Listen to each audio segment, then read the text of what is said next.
Good morning Madhya Pradesh. मैं हूं आपके साथ राहुल सौमित्र। सबसे पहले देखेंगे इस वक्त की बड़ी खबरें यानी हेडलाइंस। मंत्रिमंडल विस्तार के बाद सीएम डॉक्टर मोहन यादव ने बुलाई कैबिनेट की पहली बैठक। विभागों के बंटवारे और एमपी के विकास पर चर्चा। मीटिंग के बाद हो सकती है विभागों की घोषणा। मोहन कैबिनेट का विस्तार। राजभवन में 28 विधायकों ने ली मंत्री पद की शपथ। 5 महिला विधायक भी शामिल। लोकसभा की तैयारियों में जुटी है मध्य प्रदेश कांग्रेस। प्रदेश अध्यक्ष जीतू पटवारी ने बुलाई संगठनात्मक बैठक। जिला प्रभारी, सह प्रभारी, जिला अध्यक्षों से करेंगे चर्चा। धार में भीषण सड़क हादसा। 2 कार, 1 बाइक, 5 वाहन जलकर खाक। 3 लोगों की डेथ, 5 से ज्यादा घायल। इंदौर में मिला एक और कोरोना का मरीज। 55 साल की महिला मिली कोरोना संक्रमित। महीने भर में सामने आए कोरोना के 4 मरीज। और मध्य प्रदेश में अभी और बढ़ेगी ठंड। बारिश और बादल से हो सकती है नए साल की शुरुआत। वेस्टर्न डिस्टर्बेंस एक्टिविटी की वजह से कई जिलों में बूंदाबांदी के आसार।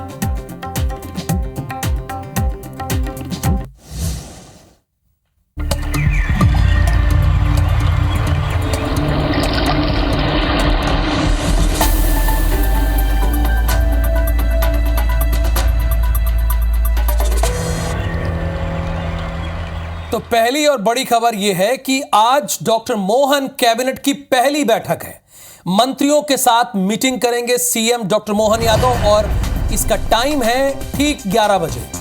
मंत्रालय में कैबिनेट की बैठक होगी। मंत्रियों को विभागों के बंटवारे पर चर्चा संभव है।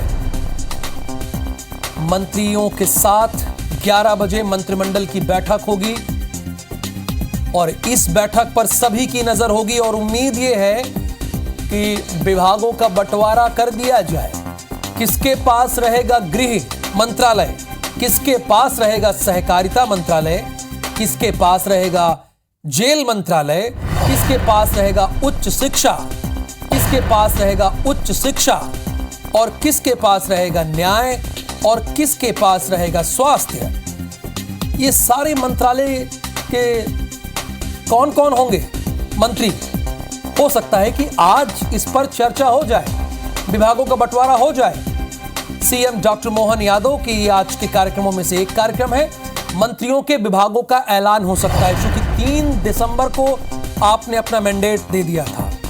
आपने बता दिया था कि 3 दिसंबर को कि मध्य प्रदेश में सरकार किसकी बन रही, क्लियर आपने मेजॉरिटी दे दी थी, यानी दर्शकों ने, मध्य प्रदेश की जनता ने। और अब स्थिति यह है कि आज 26 तारीख है। मंत्रिमंडल तो गठन हो गया, विस्तार हो गया। अब विभाग किसके पास रहेगा, यह सबसे बड़ा सवाल और अहम सवाल है। चूंकि इसी के बाद सुचारू रूप से कार्य हो पाएगा, त्वरित गति से कार्य हो पाएगा। दुष्यंत पराशर इस वक्त हमारे साथ भोपाल से लाइव जुड़े हैं। दुष्यंत, आज 11 बजे कैबिनेट की बैठक भी है। इसमें क्या विषय है, क्या इस विषय पर चर्चा हो सकती है विभागों के बंटवारे पर?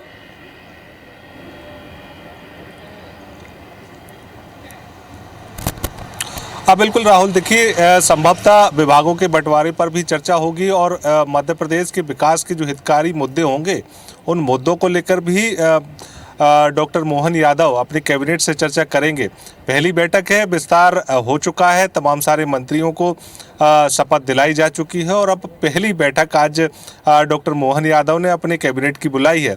तमाम सारे वरिष्ठ कैबिनेट मंत्री, तमाम सारे युवा कैबिनेट मंत्री इस बैठक में शामिल होंगे और बैठक में जब शामिल होंगे, बैठक बुलाई गई है तो उस बैठक में प्रदेश से जुड़े तमाम सारे बड़े मुद्दों पर भी चर्चा होगी। साथ ही साथ जो निर्णय अब तक लिए गए हैं उन निर्णय को एक बार फिर से समीक्षा की जा सकती है। और जिस तरीके से अगर डॉक्टर मोहन यादव की बात करें तो लगातार वो अलग अलग क्षेत्रों का दौरा कर रहे हैं। अलग अलग केंद्रीय मंत्रियों से भी उन्होंने मुलाकात की है। तो केंद्रीय मंत्रियों से मुलाकात में उन्होंने किस तरीके से किस विभाग को लेकर चर्चा की है उसका खाका भी यहाँ पर डॉक्टर मोहन यादव कैबिनेट के सामने रख सकते हैं। साथ ही साथ विभागों के बंटवारे को लेकर भी चर्चा इस बैठक में संभव हो सकती है क्योंकि अब कैबिनेट ने शपथ ले ली है और शपथ के बाद सबसे बड़ा काम विभागों का बंटवारे का बचा हुआ है। तो ऐसे में आज जब ये बैठक आहूत की जाएगी तो इस बैठक में तमाम सारे कैबिनेट के मंत्रियों से, इस पूरे कैबिनेट से इस बात को लेकर चर्चा की जा सकती है कि उनके कौन कौन से विभाग जो हैं वो इन कैबिनेट मंत्रियों को दिए जा सकते हैं, कौन से ऐसे बड़े चेहरे होंगे जिन बड़े चेहरों को बड़े विभाग मिल सकते हैं, या फिर ये कहें कि नए लोगों को, राज्य मंत्री जिन लोगों को बनाया है उन लोगों को कौन कौन से ऐसे विभाग होंगे जिनकी जिम्मेदारी सौंपी जा सकती है, और स्वतंत्र प्रभार जिन मंत्रियों को दिया गया है उन मंत्रियों को कौन कौन से विभाग मिल सकते हैं। तो इन तमाम सारी बातों को लेकर इस बैठक में चर्चा हो सकती है। साथ ही साथ जब ये बैठक आयोजित होगी तो जो अब तक डॉक्टर मोहन यादव ने सीएम बनने के बाद जो निर्णय लिए हैं उन निर्णयों की समीक्षा भी अधिकारियों से की जा सकती है, क्योंकि कैबिनेट की बैठक है और कैबिनेट की बैठक में तमाम सारे विभागों के अधिकारी भी यहाँ पर शामिल होंगे। तो इस बैठक में परिचय भी तो होगा ही, साथ ही साथ मध्य प्रदेश से जुड़े जो बड़े मुद्दे हैं, चाहे हम रेवेन्यू जनरेशन की बात करें या फिर हम तमाम सारे और गतिविधियों की बात करें, तो इन तमाम सारी गतिविधियों पर चर्चा की जा सकती है। क्योंकि जब लगातार मध्य प्रदेश सरकार प्रदेश के जनहितकारी मुद्दों को लेकर कर्ज ले रही है, तो ऐसे में कर्ज लेने के साथ साथ अब कर्ज चुकाने की भी क्या स्थितियां बनेंगी, किस तरीके से रेवेन्यू जनरेशन मध्य प्रदेश करेगा और रेवेन्यू जनरेशन के साथ साथ किस तरीके से कर्ज रेवेन्यू जनरेशन किया जाएगा और 5 साल जो टारगेट दिए गए हैं उसे कैसे पूरा किया जाएगा। लेकिन पहला और अहम सवाल यही बनता है, बहुत शुक्रिया आपका दुष्यंत परासर इस पूरी इंफॉर्मेशन के लिए, कि मंत्रिमंडल का गठन तो हो गया, विस्तार तो हो गया, लेकिन किस विभाग का कौन मंत्री होगा, उनका पद क्या होगा, यह जिम्मेदारी अभी इनको नहीं मिली है। तो सीएम डॉक्टर मोहन यादव के आज के कार्यक्रम, तो पहला कार्यक्रम तो मैंने आपको बता दिया, 11 बजे कैबिनेट की मीटिंग होगी। अब इसके बाद दोपहर जैसे 1 बजेगा एसीएस और एडीजी के साथ बैठक करेंगे। जितने एसीएस होंगे और एडीजी होंगे उनके साथ एक बैठक होगी। इसमें सांसद होंगे, विधायक होंगे, महापौर होंगे, ये सारे लोग बैठेंगे। कलेक्टर होंगे, कमिश्नर होंगे समेत कई आला ऑफिसर मौजूद रहेंगे। बीआरटीएस भोपाल और वीआईपी रोड के चौड़ीकरण को लेकर बैठक होगी। पंचायत और ग्रामीण विकास विभाग की समीक्षा भी सीएम डॉक्टर मोहन यादव करेंगे। ये आज के कार्यक्रम है। पहले 11 बजे कैबिनेट की बैठक है, उसके बाद 1 बजे जो बैठक है वो भी बड़ी अहम बैठक है। सुबह 11 बजे कैबिनेट की बैठक में तो शामिल होना ही है, जाहिर सी बात है, क्योंकि अध्यक्षता उन्हीं की होगी। दोपहर 1 बजे एसीएस और एडीजी के साथ बैठक करेंगे। सांसद, विधायक, महापौर के साथ बैठक करेंगे। कलेक्टर, कमिश्नर समेत कई ऑफिसर इस दौरान मौजूद रहेंगे। बीआरटीएस भोपाल वीआईपी रोड के चौड़ीकरण को लेकर बैठक करेंगे।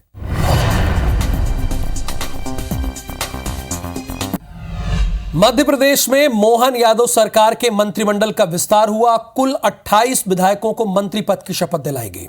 18 नेताओं को कैबिनेट मंत्री में शामिल किया गया। 6 नेताओं को राज्य मंत्री स्वतंत्र प्रभार बनाया गया। वहीं 4 नेताओं को राज्य मंत्री की शपथ दिलाई गई। राज्यपाल मंगूभाई पटेल ने सबसे पहले विजय शाह, कैलाश विजयवर्गीय, प्रहलाद सिंह पटेल, राकेश सिंह, करण सिंह वर्मा, राव उदय प्रताप सिंह को मंत्री पद की शपथ दिलाई, जो कि ये सीनियर भी हैं। इसके बाद ग्रुप में कुल 28 विधायकों को मंत्री पद की शपथ दिलाई गई। इस विस्तार में लोकसभा चुनावों को दृष्टि में रखते हुए जाति और क्षेत्रीय समीकरणों के हिसाब से कई नेताओं को मंत्री बनाया गया है।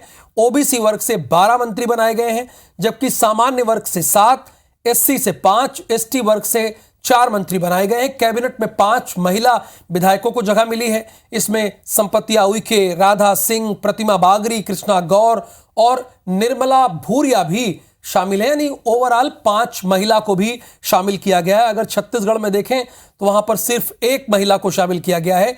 लेकिन चूंकि यहां का मंत्रिमंडल थोड़ा बड़ा है, वहां 13 लोग रह सकते हैं, यहां का अपेक्षाकृत बड़ा है, तो यहां 5 महिला विधायकों को मंत्री बनाया गया है।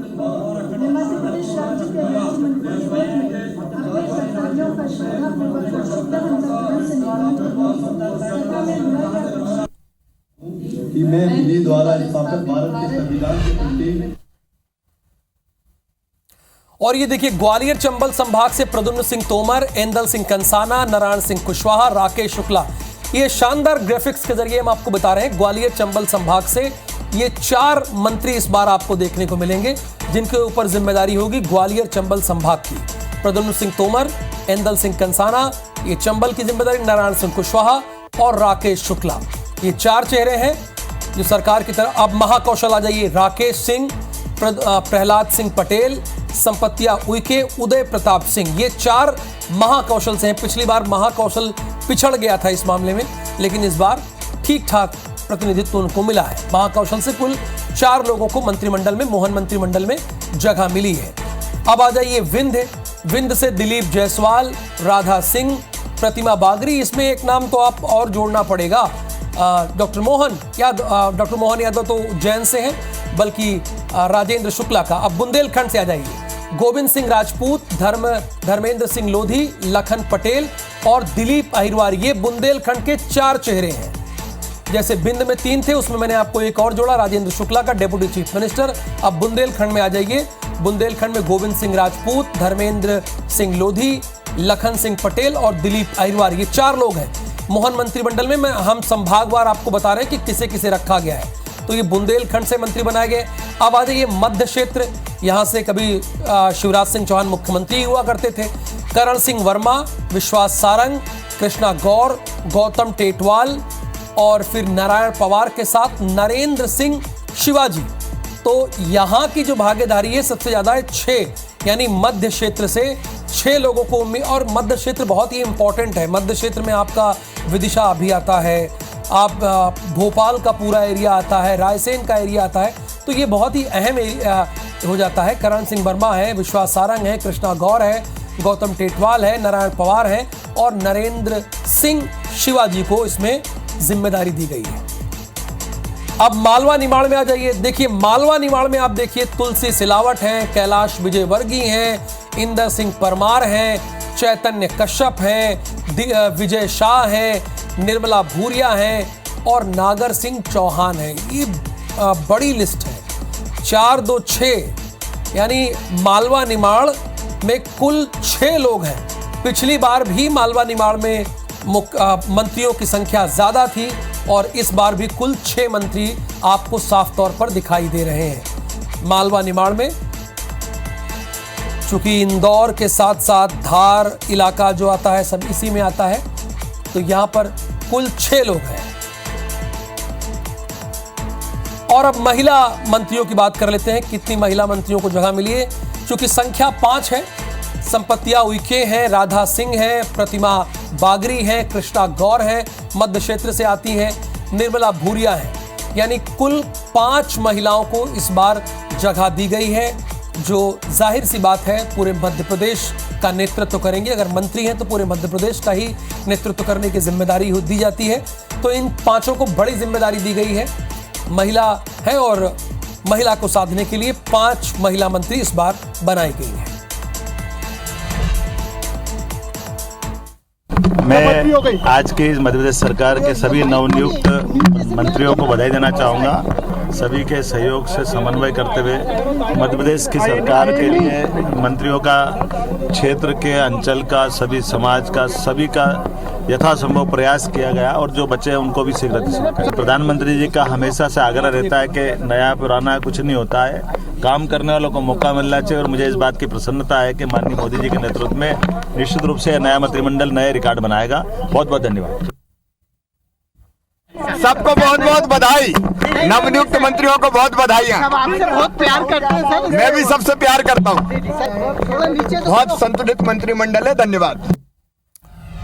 तो शिवराज सिंह चौहान ने कहा है कि ये बहुत ही संतुलित मंत्रिमंडल है और सभी को धन्यवाद उन्होंने दिया है।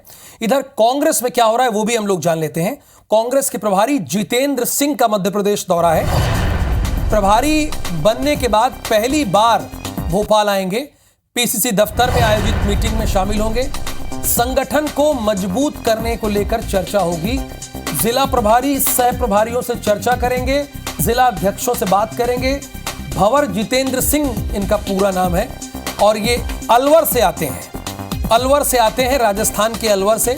वहां से लोकसभा के सांसद भी रहे हैं और केंद्रीय मंत्री भी रहे हैं, बल्कि केंद्रीय गृह राज्य मंत्री की इन्होंने भूमिका भी निभाई है। और अब इन्हें जिम्मेदारी दी गई है मध्य प्रदेश का प्रभारी बनाया गया है। और प्रभारी बनने के बाद आज पहली बार आएंगे दुष्यंत पराशर हमारे साथ फोन लाइन पर जुड़े हैं। दुष्यंत, पीसीसी दफ्तर में मीटिंग होनी है, भंवर जितेंद्र सिंह आएंगे, कितने बजे का कार्यक्रम रखा गया है और कौन कौन इस मीटिंग में रहेगा? बिल्कुल राहुल, देखिए मध्य प्रदेश में एक दिवसीय दौरे पर कांग्रेस के जो नए प्रभारी हैं जितेंद्र सिंह वो पहुंचने वाले हैं और लगभग 9 बजे वो राजधानी भोपाल पहुंचेंगे और उसके बाद थोड़ा सा आराम करने के बाद 10:30 बजे नेताओं और पदाधिकारियों से मुलाकात करेंगे प्रदेश कांग्रेस कार्यालय में। इसके बाद 11 बजे पीसीसी के डेलीगेट्स और पीसीसी के जो अध्यक्ष हैं, डीसीसी अध्यक्ष हैं, उनसे और जिला प्रभारियों से मुलाकात करेंगे, उनसे चर्चा करेंगे और संगठन की मजबूती लोकसभा चुनाव में किस तरीके से उभर कर सामने आए, संगठन को किस तरीके से मजबूत किया जाए, लोकसभा में प्रदर्शन बेहतर कैसे किया जाए मध्य प्रदेश में, तमाम सारी बातों को लेकर एक बैठक बुलाई गई है। उस बैठक में तमाम सारे पदाधिकारियों से चर्चा करेंगे और इस बात को भी समझेंगे कि आखिर संगठन में कहाँ विधानसभा चुनाव में चूक हो गई कि इतनी जो समीकरण जो है कांग्रेस भले ही सोच रही थी सरकार बनाने का, लेकिन जो समीकरण बिगड़े वो आखिर कहाँ बिगड़े और किस तरीके से उनको सुधारा जा सकता है, लोकसभा चुनाव में बेहतर प्रदर्शन कैसे किया जा सकता है, इन तमाम सारी बातों को लेकर संज्ञानात्मक बैठक जो है वो बुलाई गई है। उस बैठक में शामिल होंगे और तमाम सारे लोगों से चर्चा करेंगे। शुक्रिया दुष्यंत इस पूरी जानकारी के लिए। जाहिर सी बात है लोकसभा चुनाव भी सर पर है, आज 26 दिसंबर हो गई और बामुश्किल आप जान लीजिए कि 2.5 महीने बाद पूरे देश का चुनाव होने वाला है।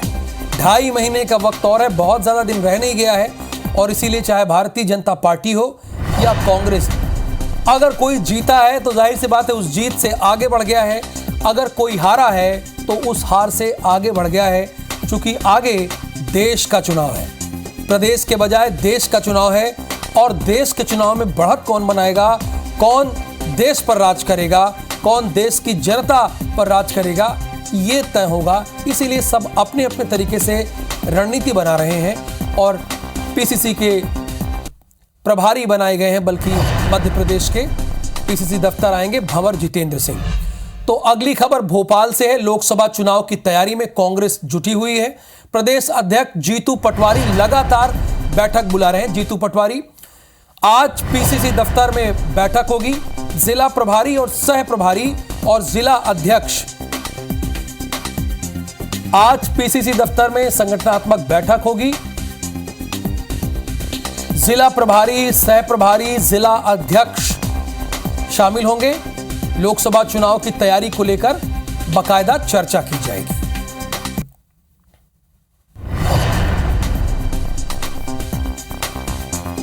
प्रदेश अध्यक्ष जीतू पटवारी ने बैठक बुलाई है। जैसा कि मैंने कहा भी कि चुनाव बीत गया, जो हार गया वो बात गई, जो जीत गया वो बात गई, क्योंकि राज्यों के बाद अब देश का चुनाव है और इसीलिए बीजेपी और कांग्रेस दोनों अपनी अपनी रणनीति से इस चुनाव लड़ने के लिए तैयार हैं। अगली खबर धार से है।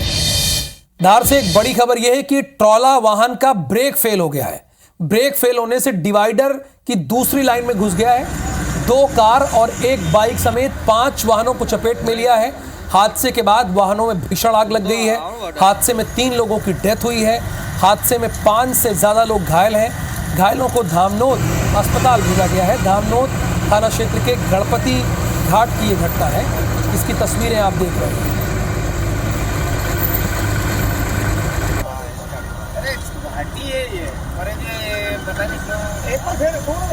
और ये आप देख सकते हैं कि आग कितनी भीषण थी। 3 लोगों की इसमें मौत हुई है, 5 से ज्यादा लोग घायल हो गए हैं। ट्राले के ब्रेक फेल होने की वजह से ये हादसा हुआ। दमकल की गाड़ी पहुंची, लेकिन इतनी जल्दी वो पहुंच कहां सकती थी, वो टाइम पर नहीं पहुंच सकी। फिलहाल तुरंत आग बुझाने की कोशिश की गई। ये देखिए ट्राला है, पूरी तरह से पलट गया। ब्रेक फेल होने की वजह से हादसा हुआ है।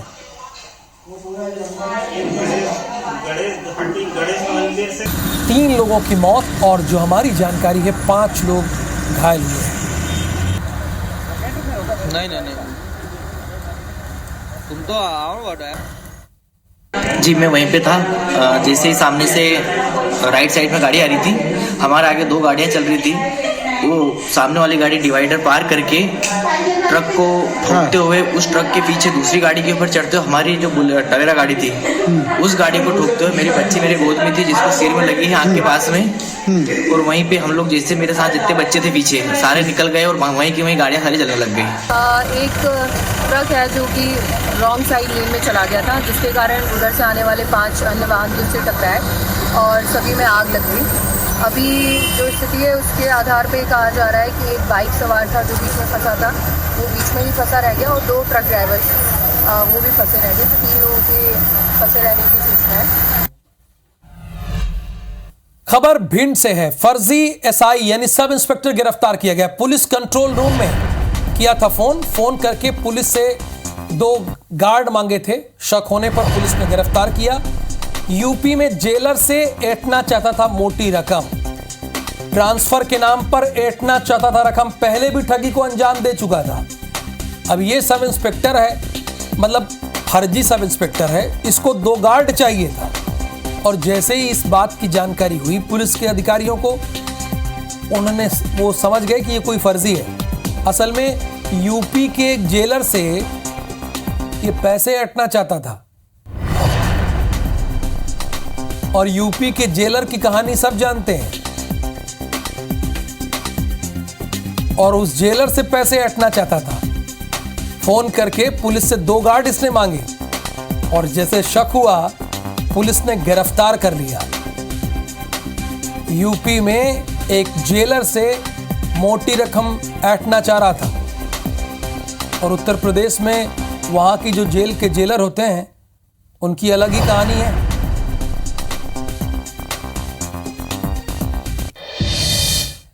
इंदौर में कोरोना का एक मरीज पाया गया है। 55 साल की महिला कोरोना संक्रमित हुई है। इस महीने आपको बता दें कि कोरोना के कुल 4 मरीज मिल चुके हैं। देखिए, कोरोना ने एक बार फिर से दस्तक तो दी है, लेकिन इससे बहुत ज्यादा घबराने की जरूरत नहीं है। एहतियात बरतने की जरूरत है। जो आप करते आ रहे हैं कोरोना की पहली लहर और दूसरी लहर में, बस उसी को फॉलो करना है।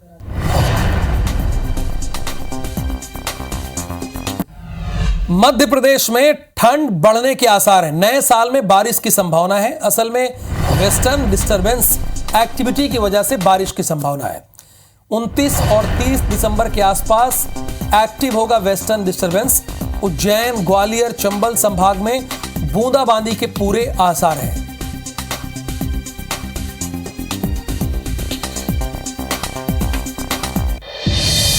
इंदौर को इंटरनेशनल T20 मैच की मेजबानी मिली है। भारत और अफगानिस्तान के बीच ये मैच होगा। ये मैच 14 जनवरी को होगा, यानी मकर संक्रांति के दिन 14 जनवरी को मैच खेला जाएगा। इंदौर के होलकर स्टेडियम में ये मुकाबला होगा। 27 से 29 दिसंबर तक टिकटें मिलेंगी। 27 से 29 दिसंबर तक टिकटें मिलेंगी। आप टिकट ले सकते हैं। भारत और अफगानिस्तान के खिलाफ ये मुकाबला खेला जाएगा।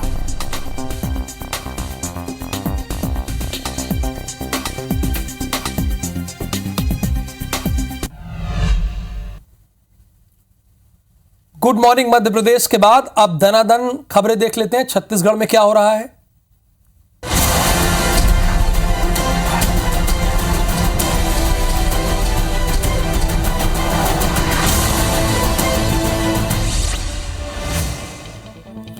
रायपुर में सीजीपीएससी अभ्यर्थियों ने परीक्षा नियंत्रक को हटाने की मांग की। अभ्यर्थियों ने सीएम विष्णुदेव साय से मुलाकात की। अभ्यर्थियों ने परीक्षा नियंत्रक और सचिव पर गड़बड़ी का आरोप लगाया। बोले, परीक्षा नियंत्रक समेत अन्य अधिकारी सालों से पीएससी में जमे हुए हैं। अंबिकापुर के मेडिकल कॉलेज में पानी की किल्लत देखने को मिल रही है। अस्पताल में पानी नहीं मिलने होने की वजह से मरीज परेशान है। अस्पताल का बोरवेल खराब होने से वाटर सप्लाई ठप हो गई। मरीज के परिजन पानी खरीदने पर मजबूर है। रायगढ़ में बाइक और ट्रक में टक्कर हो गई। बाइक सवार 2 लोगों की मौत हो गई। पुलिस ने ट्रक को जब्त कर लिया है। घर घोड़ा की घटना बताई जा रही। पुलिस मामले की जांच कर रही है। बिलासपुर में कार की चपेट में आने से बाइक सवार की मौत हो गई। घटना हिर्री थाना क्षेत्र की है। पुलिस ने कार ड्राइवर के खिलाफ एफआईआर दर्ज कर ली है। बिलासपुर में करंट की चपेट में आकर अधेड़ की मौत हो गई। अधेड़ 11 केवी तार की चपेट में आ गया। पेड़ में चढ़ने के दौरान हादसा हुआ है। सिरगिट्टी थाने के बसिया गांव की घटना है। पुलिस जांच कर रही है। कांकेर में महिला का संदिग्ध अवस्था में शव मिला है। महिला के शरीर में चोट के निशान पाए गए। 3 साल पहले महिला की शादी हुई थी। महिला का अपने पति से अक्सर विवाद होता था। कोतवाली थाना क्षेत्र के पटौद गांव की घटना है। बलरामपुर में पिकनिक मनाने गए युवक की नदी में डूबने से मौत हो गई। 30 घंटे बाद भी युवक के शव का पता नहीं चला। मृतक झारखंड का रहने वाला है। फिलहाल गोताखोर शव की तलाश कर रहे हैं। केशकाल में IBC 24 की खबर का असर हुआ है। केशकाल विधानसभा क्षेत्रवासियों को फायर ब्रिगेड की सौगात मिली है। विधायक नीलकंठ टेकाम ने स्थानीय बस स्टैंड में दमकल वाहन का विधिवत पूजन किया है। भिलाई स्टील प्लांट में नकली गेट पास बनाकर चोरी करने का मामला सामने आया। CISF ने चोरी की गई केबल के साथ आरोपी को पकड़ लिया। सुशासन दिवस के मौके पर लोरमी में विशेष स्वच्छता अभियान की शुरुआत की गई। शासन के निर्देश के अनुसार जिले के नगरीय निकायों और ग्रामीण क्षेत्रों में स्वच्छता अभियान चलाया गया।